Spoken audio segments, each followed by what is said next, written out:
Queensland has recorded 2 new community cases of coronavirus linked to the New South Wales outbreak.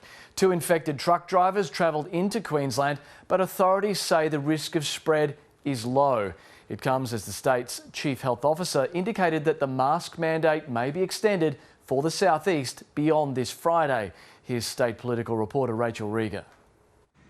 2 truck drivers are Queensland's latest cases of community transmission, but authorities aren't concerned it will lead to an outbreak. I think the risk is very low. They travelled from New South Wales and were picked up as part of the mandatory weekly testing for truckies. Both were detected by a New South Wales lab, but they have essentially not been to many places at all. The 2 cases are under investigation after they were retested in Queensland and returned a negative result. One of these 2 actually lives in the Somerset region, the other lives in Sunshine Coast. I'm not concerned about the risks in those communities because these 2 truck drivers did everything they should do.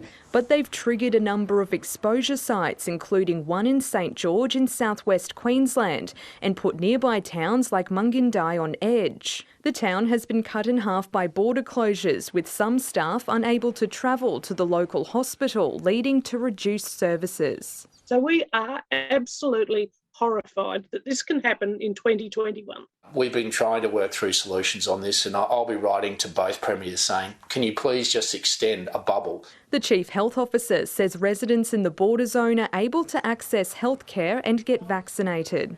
Anyone can access healthcare in Queensland as long as they've got an appointment. While some restrictions in southeast Queensland are set to ease further on Friday, like capacity limits at restaurants, cafes, pubs and clubs, the mask mandate may be extended.